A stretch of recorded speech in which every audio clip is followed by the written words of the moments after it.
권성동 원내대표 오늘 이재명 대표 접견해가지고 한 얘기 좀 이렇게 쭉 보니까 재밌었던 게 개헌 얘기를 좀 꺼낸 겁니다. 네. 그럼 개헌? 개헌 개헌은 이제 더 이상 그랬는데 하면 안 됩니다. 그것도 침대 축구예요. 그러면 이제 대통령제가 낡았다. 아. 뭐 이런 얘기를 하던데 네. 지금 이제 헌재 결정과 대선까지 얼마 남지 않은 것으로 보이는 상황에서 네. 개헌 화두를 꺼내면 이게 동시 달성이 가능한 겁니까? 우리 시청자분 궁금해할 것 같아요. 불가능해요. 불가능해요. 불가능한 예. 게 개헌 지금 우리나라에는 개헌 관련 절차법도 없어요. 그래서 그 법 만들고 뭐 하는데 최소한 6개월 이상 걸립니다. 최소 6개월 걸린다. 네, 특위 네, 만들어서 이것저것 하는데. 네. 아니 그러니까 개헌안은 거의 다 준비돼 있어요. 네. 여야 합의만 되는 수준인데 그 뭐 발의하고 그다음에 국민 투표까지 가는 상황들 자체가 제가 알기로는 한 6개월 이상 걸릴 겁니다. 근데 네. 지금 상황에서 여야가 개헌을 가지고 합의점을 어떻게 찾을 수 있을까도 저는 명분이 근데 없다고 생각을 해요. 허재무 씨, 저는 권력 구조와 관련된 개헌은 필요한 시점이라고 좀 생각이 네. 들어요. 그래서 이게 같이 한번 논의를 해봤으면 좋겠다는 생각이 들어요. 조기 대선이 이루어지더라도 네. 지금이 또 최적기일 수도 있어요. 지금이 오히려 네. 그러면은 네. 이런 방법이 왜냐하면 가능하죠. 대통령제에 대해서 사람들이 차기 대통령이 출마하는 사람들이 개헌 약속하자. 약속을 한다. 네, 네. 이런 부분이 가장 현실적일 것 같아요. 이 부분에 대해서 이제 얼마 전에 이제 감옥 간 조국 대표가 정확하게 이야기를 했더라고요. 네. 선거 후에 차기 대통령 중심으로 개헌을 하자? 제7공화국을 준비를 해서 음. 사회권이 보장되는 국가로 가자라는 이야기를 정확하게 했더라고요. 아, 저는 그냥 일정표를 좀 이렇게 어떤 식으로 조정이 될지 모르겠지만은 대선 그 투표 당일에 국민 투표도 같이 하는 게 사실 형식적으로는 참여율도 높으니까 가능하지 않을까. 그거는 네. 맞잖아요. 그래요? 그거는 하게 되면은 네. 개헌의 찬반 문제, 그다음에 또는 그 개헌의 구조의 문제, 뭐 내각제로 갈 거냐, 이원집정부제로 갈 거냐, 정부통제로 갈 거냐 이런 제도의 문제로 선거가 갈라져 버려 가지고 경제, 민생, 뭐 가려진다? 대한민국의 발전 정책 이런 것들이 네. 없는 또다시 전형적인 정쟁 선거가 되어 버려요. 근데 우리는 또 이제 버스 떠나면 안 본다고 대통령 새로 나오면 또 이제 매번 어떤 맞아. 얘기가 돼버리니까 예. 그런 뭐 것들 이런 거 특위만 아니겠습니까? 만들어지고 예. 사라지고. 그러니까 여태까지 대통령 후보자들은 다 개헌 뭐 하겠습니다, 논의해보겠습니다, 막 해놓고 후보 시절에는 이제 그냥 하는데 예. 안 하더라고요. 그러니까. 그 윤석열은 개헌 약속을 했는지 모르겠어요. 했나요? 후보 시절에? 다 했던 것 같아요. 그때 뭐. 안 한 후보들이 문재인 없었을 정부 것 때 같아요. 문재인 네. 대통령은 했어요. 음. 했고 제가 기억하기로 날짜까지 기억해요. 3월 23일인가 네. 통합정부 만들겠다 약속했고 그다음에 개헌 약속을 했는데 문재인 정부 때도 사실은 그게 안 지켜졌죠. 이게 사실은 아쉬운 점들이 그 당시에 탄핵에 참여했던 민주, 진보, 중도, 합리적 보수 모두가 참여하는 그런 거국적인 정부가 만들어졌더라면은 윤석열 정부 같은 이런 황당무계한 역사적 퇴행이 이루어졌겠나라는 네. 아쉬움이 있거든요. 그래서 저는 이번에는 대선에 나오는 분들이 공개적으로 차기 정부의 과제로서 그런 것들을 약속할 필요는 있다라는 전화 생각이 약속해달라? 듭니다. 최근에 우원식 국회의장이 좀 이렇게 인기가 좀 오르는 것 같은데 안정감이 있다. 뭐 이런 얘기가 사실은 나오면서. 이번 국면에서 플러스 점수를 딴 정치인이 있다면 우원식 의장 정도일 것 같아요. 좀 어떻게 생각하십니까? 근데 뭐 우원식 의장이 대선 후보로 민주당에서 좀 부각이 되거나 아니면 인정을 받거나 하기는 어려울 것 같고 이재명 대표가 만약에 대선 전에 2심에서 어떤 변화가 사법 있다. 리스크가 예. 선거법 아, 관련해서도 네. 그냥 그 형량이 유지가 유지가 되면 된다면, 네. 징역 2년 유지가 되면 민주당에서도 대안을 마련해야 되는 거 아니야? 그 중에 한 명으로 우원식 국회의장을 논의할 수 있겠지만 막 그 강력하게 폭포수 같은 이재명 욕으로, 대표를 지지하는 분들 사이에서 음. 우원식이가 좀 까불려는 거 아니야? 막 이렇게 뭐 저 뭐야 지금 뭐 봐야 되나 뭐 아니 근데 이러더라고요, 우원식 이렇게. 국회의장은 될 때부터 사실 묘한 캐릭터인 거잖아요. 당시에 어떻게 보면 이재명 대표를 따르던 분들은 추미애 의원을 강력히 원했는데 제가 강력히 밀었죠. 네, 그런 틈바구니 내에서 이제 어떻게 되신 분이어가지고 네. 묘한 정체성 때문에 이재명 대표와는 약간 차별화해서 보는 시각도 있긴 있는 것 같아요. 범 친명 뭐 이렇게 네. 분류는 됩니다만은 독자성이 이제 분명히 있는 분이고요. 사실 우원식 의장이 이번에 굉장히 잘했어요. 빠르게 처리하시면서도 신중하게 처리했다. 특히 저도 그때 현장에서 느꼈던 건데 의원들이 150명 넘었을 때 투표하자고 했어요. 네. 계엄 해제 투표하자고 했는데 우원식 의장이 의안이 제대로 구성되는지 다시 확인해라. 그리고 혹시나 여기서 반대표가 나올 수 있으니까 좀 더 올 때까지 기다려주자.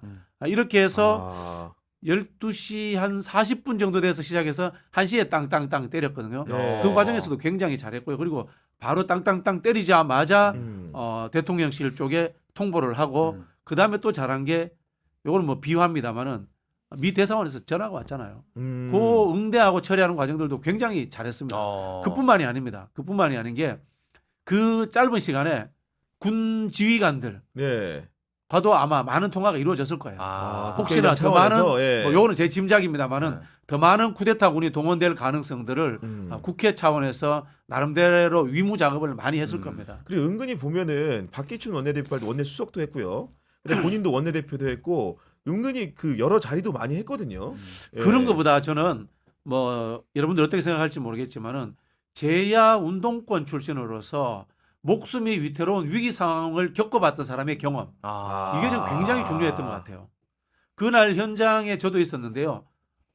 젊은 의원들보다 제가 586 비판 당분간 안 하겠다고 하는 게 나이 든 586 의원들이 상황 정말 판단이. 의연하게 상황 판단도 잘하고 두려움 없이 잘하더라고요. 네. 그런 부분들이 아마 역사적 경험의 하나의 덕분이 아닌가 이런 생각도 가지게 됐습니다. 민주화 저는, 운동 네. 경험이 없다면 아마 담 넘어가는 거는 상상을 좀 좀 약간 생각이 네. 어려웠을 거예요. 그러니까 이준석 대표 그래서 못 넘어왔나? 민주화 운동 경험이 없어서 마음을 못 넣었어. 선생님 저는 근데 우원식 의장 얘기가 나왔으니까 이제는 뭐 전 대표긴 하지만 한동훈 전 대표 사퇴하는 날 여러분 전 포기하지 않겠습니다라는 이야기를 던지고 갔거든요. 이게 이제 대선을 포기하지 않겠다? 당권을 어떤 걸 포기하지 뭐 않겠다? 정치 포기하지 않고 네. 대선 출마의 뜻과 의지를 포기하지 않겠다라고 하는 건데 네. 어려워 보여요. 쉬워 보이지 않아요. 왜냐하면은 국민적인 신뢰도와 지지도가 상당히 낮아지고 있잖아요. 그리고 당내에서도 한동훈 계라고 하는 국회의원들이 세력이 점점 약해졌어요. 가장 측근이었던 진종호, 장동영 이 두 사람이 예. 그냥 배신 때린 거 사퇴해 아니에요. 버렸잖아요. 예. 그래서 최고위원회의가 무너졌고 그래서 당대표직 내려와야 되잖아요. 측근들로부터도 버림받았는데 뭘 가지고 정치할 거냐. 근데 그때 이제 당대표 선거 때만 보더라도 원희룡 후보를 대통령실에서 엄청 민다라고 우리가 생각을 했는데 당원 투표에서 60% 넘는 지지율로 이 힘은 지지 기반이 있는 거 아니에요? 당내에서는? 아니 근데 네. 일단은 그분이 뭐 또다시 뭐 당대표 할 일은 없고 이제 본인 선거에 출마를 하거나 그렇죠. 배지를 예, 달거나 예. 아니면은 대선 출마를 해야 되는데 여론조사를 해보면 이게 이제 좀 낮아지고 있잖아요. 신뢰도도 15% 나왔는데 예. 국민의 100명 중에 15명만 신뢰하는데 그 정치인이 어떻게 더 큰 일을 할 수가 있겠냐고요. 그래서 당원들의 지지도 이번에 그래도 우리가 배출한 대통령인데 저렇게까지 할 필요가 있을까? 그렇게 생각하는 당원들도 있을 거고 네. 상당히 이제 친윤들이 당권을 잡았기 때문에 그 부분에 대해서 완전히 공격하고 예를 들면 당원 게시판 그 문제 다 해가지고 뭐야 이거 한동훈 저기 뭐 친척이나 뭐 가족들 맞구만 잘못됐네 제명해버려 뭐 이럴 수도 있는 것이고 제명자 좀 발음 좀 낮춰주세요. 어이 발음 돼요? 아이 어이 차이 할 수 있어요? 제명. 제명 예, 예. 그래서 한동훈 대표는 어려울 수밖에 없는데 당분간은 좀 나타나지 말고 그리고 한동훈 숨어 대표가 있어요. 대선 출마를 할 수 있으려면 비대위원장도 굉장히 중요하지 않겠습니까? 그렇죠. 지금 상황이 지금 예. 권성동 원내대표가 하고 싶어하는 눈치인 것 같긴 한데 열라마니 근데 누가 되더라도 사실은 한동훈 대표한테 우호적인 사람 조경태밖에 없을 것 같아요. 조현태 뭐 예. 그 중진 사이에서 중진회의도 껴주지 않으니까 껴주지도 않고. 가장 선수가 높은데도요. 네, 예. 아껴줘. 그냥 육선 제외. 제가 봤을 때그 형은 자기가 출마하려고 할 거야. 대선에 그 형은 자기가 출마하려고 할 거야.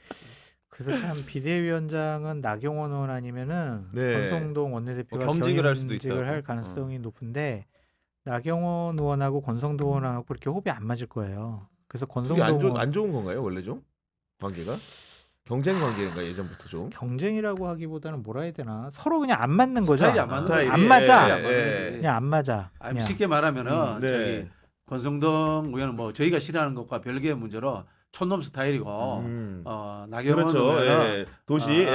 도시적이면서 뭐 최소한의 이제 배품이나 이런 것도 좀 부족하다. 네. 이런 거겠죠. 중진들 사이에서는 자기가 비대위원장 하고 싶어하는 사람들은 아니 원내대표 당대표 지금 한꺼번에 하면은 당연히 리스크가 커지는 거 아니야? 안 돼. 라고 하는데 그럼 나경원? 안 되지 그것도. 그래서 지금 상당히 골치 아니 아프네. 그렇게 사람이 없어요. 근데 진짜 인물 갖다 아닌데 써가지고. 인물은 아니긴 한데 네. 그렇다고 새로운 인물 데리고 오면 또 한동훈 뭐 윤석열 이런 생초보가 올까봐 그것도 겁날 거 김종인 다시 갖다 대. 또가 어쨌든 계속 살리잖아요. 그거. 명태균 없는 김종인이 신출귀몰한 꾀를 낼 수 있을까? 아니 근데 우리 원장님은 주호영 그 부의장 많이 얘기했는데 주호영 부의장은 스스로 안 하겠다고 하는 분위기죠. 예. 그 뭐 이런 표현을 하지만 최소한의 양심은 있는 분이 아닌가. 뭐 이런 생각이 드는 게 지금 뭐 남의 당 뭐 특별히 걱정하는 건 네. 아닙니다만은 국민의힘은 이 당내 세력을 탄핵에 반대한 사람들이 주류가 돼 버렸어요. 그러면은 탄핵에 반대한 사람들은 탄핵에 반대한 사람을 당 대표나 대권 주자로 뽑을 그렇겠죠. 가능성이 많아요. 네. 근데 전 국민적으로 7대 3이야. 뭐 많게는 8대 2야 뒤집기가 탄핵이. 너무 힘들어. 예. 그럼 그런 후보를 가지고 대선을 어떻게 이긴단 말이에요. 결국은 빨리 이 탄핵에 반대했던 것들을 반성하고 사죄해야 돼요. 그래야지 대선 치를 수 있고 당도 정비할 수 있어요. 이런 식으로 간다면은 극우 정당이 돼서 저 누굽니까? 무슨 우리 공화당 조원진 의원의 대표. 자리를 위협하는 그런 정당이 될 수 있어요. 국민의힘의 경쟁 정당은 우리 공화당이죠. 그렇게 될 것 같아요. 아니, 지금 그러다 이러다가. 보니까, 모델은 네. 장인년. 그러다 보니까 그 조선일보가 얼마나 걱정이 됐던지 오늘 일면 제목을 보면은 뭐 탄핵의 강을 건널 커녕 해가지고 이제 계엄의 바다에 빠지고 있다. 뭐 이런 우려를 하는 거 아니겠습니까? 지금 보니까.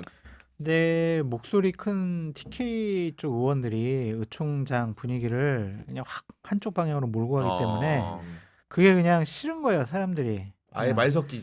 네, 한 10명 좋죠. 정도가 예. 그냥 계속 물병 던지고 막 인민재판 하자고 그러고 막 이러니까 그런 게 싫은 거죠. 망했어요, 한마디로 얘기해. 이게 결국은 아직도 이제 한국 사회 정치적 지역주의가 온전하기 때문에 생긴 맞아요. 일이기도 예. 하고 사실 민주당도 뭐 지역주의가 일부 작동합니다만은 수도권의 의원들이 많으니까 괜찮은 부분이 있죠. 균형감이라든가 네. 합리성이 나아지는 거거든요. 맞아요. 네. 참 한편으로 안타깝습니다.